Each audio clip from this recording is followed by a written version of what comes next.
Saya sudah buktikan Presiden Hongaria di buku ini terlibat pemalsuan ijazah doktor. Kenapa? Dia memalsukan disertasinya, plagiarisme.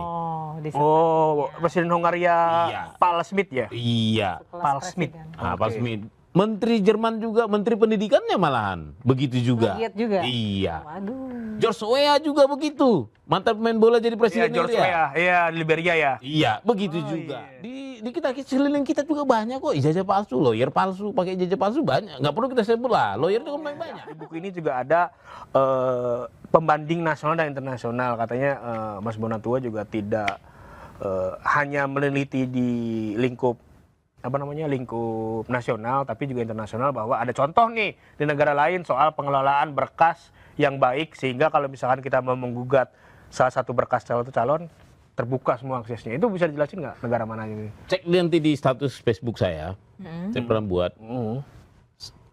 Bagi yang yakin itu asli, saya rasa harus berubah menjadi pembuktian. Kenapa? Saya sudah buktikan Presiden Hongaria di buku ini terlibat pemalsuan ijazah doktor. Kenapa? Dia memalsukan disertasinya, plagiarisme. Presiden Hongaria Iya. Paul Smith ya? Iya. Paul Smith. Paul Smith. Menteri Jerman juga, Menteri Pendidikannya malahan begitu juga. Plagiat juga? Iya. Waduh. George Weah juga begitu. Mantan pemain bola jadi presiden George Liberia. Weah, iya di Liberia ya. Iya, begitu juga. Iya. Parlemen Pakistan 50 dihukum pidana karena menggunakan ijazah palsu dari 1.000 yang diperiksa. Oh, artinya kasus ijazah palsu itu bukan kasus tabu ya? Betul. Bukan kasus tabu di negara lain. Ini Banyak terjadi ternyata. Banyak terjadi. Dan itu menyangkut kepala-kepala negara juga. iya, dan itu wajar kalau warga kita minta, Mengkritisi. minta mana ijazah lu ke pejabat publik kan? Ini kan sempat jadi hal yang tabu ya, karena waktu awal-awal kalau misalkan kasusnya baru booming awal-awal bilang ngapain lu minta ijazah orang barang-barang privat gitu kan? Oke lah mungkin Joners nggak go internasional. Ya kan? Internasional lah. Main nasional aja dulu, coba lagi cek itu wakil gubernur Babel. Kan jadi tersangka kan? Iya. Oke. Terus misalnya gini, Iya, ada yang ada perempuan itu. nggak bupati yang sejaman dengan Pak Jokowi? Ada itu Bupati Sragen di Solo Raya. Hah? Bupati dari tahun 2000 sampai 2010. Kena juga kan? Meskipun tahun 2000 dilaporkan tapi 2012 dihukum. Ponis kan gitu. Ada. Di kita sekeliling kita juga banyak kok ijazah palsu, lawyer palsu, pakai ijazah palsu banyak. Nggak perlu kita sebut lah, lawyer itu kan banyak. Ternyata banyak pelanggar hukum. Banyak dengan menggunakan. Kemarin tuh malah ada heboh itu dokter kecantikan, padahal dia bekas foto model. Oh iya. Oh iya. Banyak korbannya gara-gara itu. Malah praktik ya. Malapraktik. Iya. Ya Sebenarnya itu impact-nya bahaya banget. Bahaya. Apalagi kalau yang kayak dokter gitu kan. Makanya kita ini sebenarnya darurat ijazah. Berarti ini sebagai mitigasi menyelamatkan orang yang tidak kompeten untuk ada di posisi strategis. Iya. Karena bahaya itu. Bahaya. Itu sebenarnya yang mau kita coba di MK kemarin supaya orang-orang gini nggak masuk jadi pemimpin kita. Nggak cuma memimpin ya, profesional juga itu bahaya ya. Bahaya. Tapi kan profesional kayak saya kan latar belakangnya juga di dunia pengadaan barang jasa konstruksi. Jasa konstruksi dulu sebelum pengurusnya LPJK Pak Muhammad M Taufik itu rata-rata buat sertifikat keahlian itu buat ijazahnya di Pramuka. Ya ampun, kayak pramuka terkenal. Makanya saya akrab dengan Pramuka karena bisnis saya seperti itu. Saya tahu itu orang-orang buat di situ. Tujuannya apa?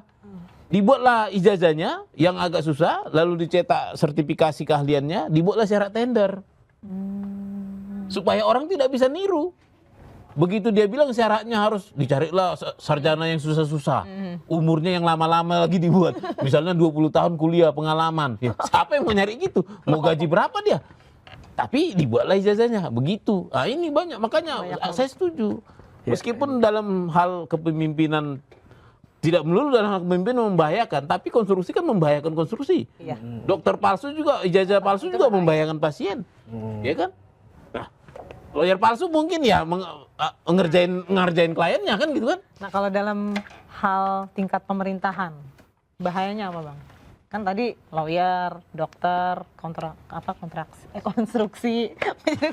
Aksi lahiran. Mana sih?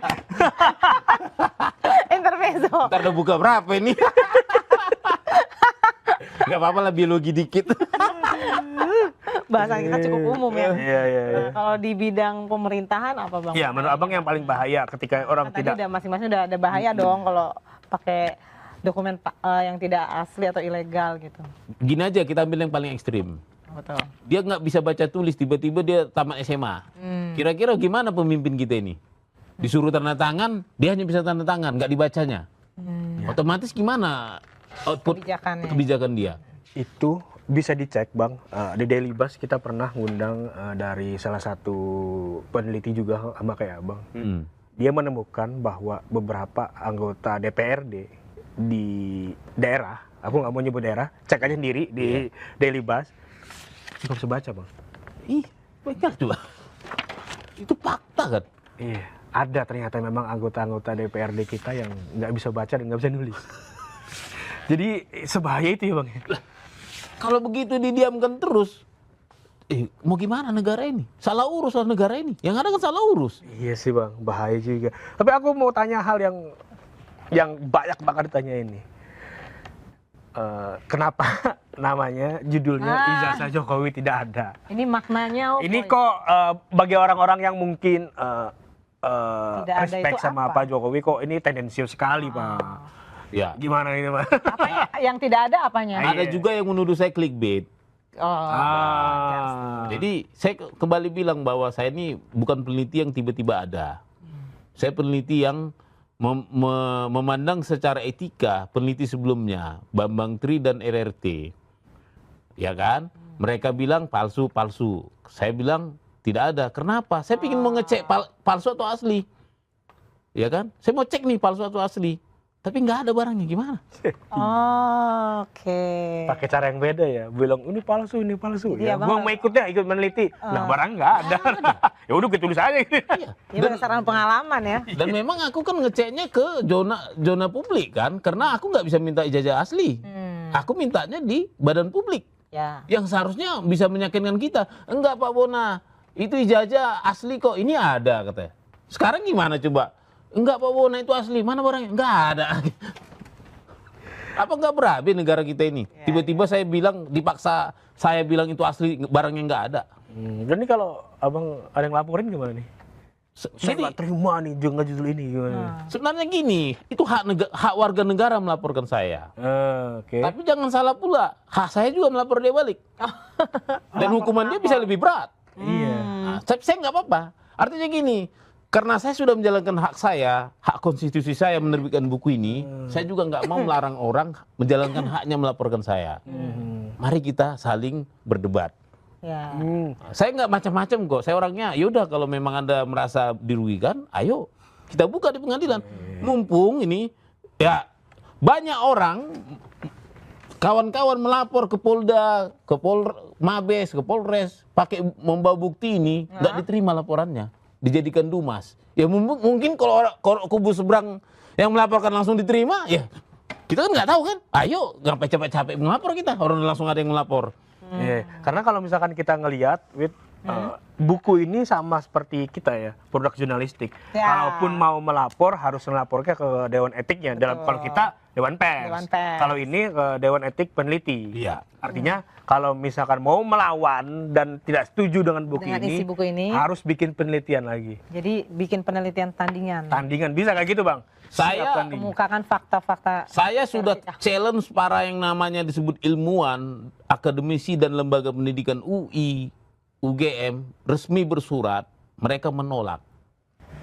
Membedah. Abang nantang tuh. Nantang saya. Recall nih kalau bahasa anak muda. Ada suratnya. Oh, menantang. Alasannya apa tahu nggak? Gimana? Keamanan. Keamanan apa yang dijaga? Maka saya bingung. Apa yang dijaga Artinya keamanannya? para peneliti juga takut sebenarnya untuk meneliti ini. Takut. Saya pingin justru. Tapi abang nggak takut nih? Saya itu gini Mbak. Kalau menurut saya itu faktanya, terus mau ngomong apa? Masa saya bilang ada kok kan gitu kan? Kan saya sederhana tadi pertanyaan saya ke KPU. Si Bambang Tri bilang palsu. Si Jokowi bilang, si RRT bilang palsu. KPU saya mau tahu dong, mau lihat benar nggak palsu atau enggak. Nggak ada barangnya bang.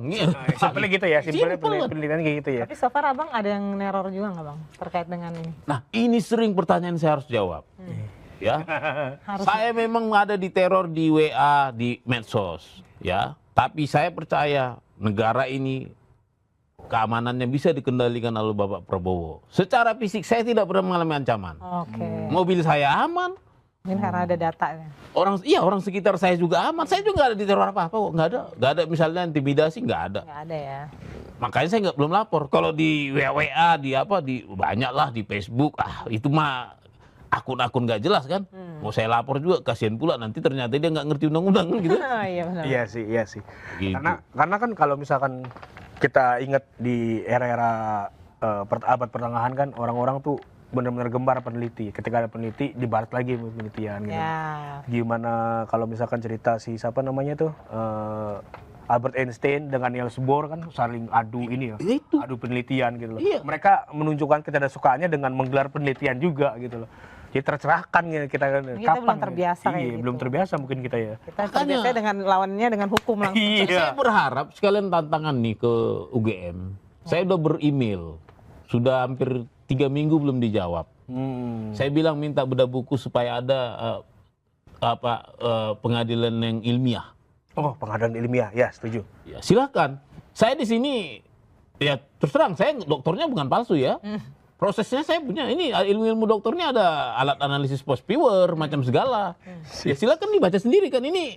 Saya mengembangkan ini untuk menciptakan buku ini saya menerbitkan 2 working paper di jurnal internasional untuk menerbitkan ini. Artinya ya udah kalau memang ada yang keberatan dengan isinya adakan. Ya. Beda buku ya. Bedah buku atau apa. Ini tantangan terbuka untuk UGM nih. Iya, saya tantang. Tantangan terbuka untuk UGM untuk bedah buku dan sebagai pengadilan ilmiah seorang Bonatua Silalahi. Silakan dibedah ibaratnya binatang dibongkar, buka isinya apa aja isi perutnya di sini. Silakan, saya setuju, saya nggak masalah. Tantangan terbuka nih. Kalau saya kalah, laporkan ke Scopus saya, bilang nama saya diturunkan saya. Bisa. Iya bisa. Laporkan saya ke asosiasi saya, itu orang ahli kebijakan odong-odong. Saya kan ada berdong di asosiasi. Nah, Abang berani nih kalau Berani misalkan ada pengadilan ilmiah ya ini. Iya. Pengadilan ilmiah untuk membedah buku ini. Iya. Menguji fakta-fakta dan data yang Walaupun ada di dalam. UGM sebagai dalam tanda kutip pencipta, di sini dijelasin juga UGM sebagai Ada. pencipta ya. UGM di sini orang yang paling bertanggung jawab karena di buku ini sebagai sumber data. Iya. Karena ini ya, legalitasnya justru yang seharusnya tahu UGM. Iya. Karena dia yang mengeluarkan kan. Dan dia juga harus menjawab pertanyaan saya. Banyak yang nggak dia jawab di sini. Contohnya tadi, benar nggak UGM melegalisir?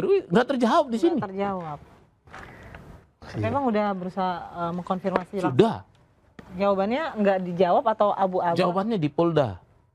Aduh. Sedang disita di Polda. Iya, ada yang Intelek dunia akademis. Iya.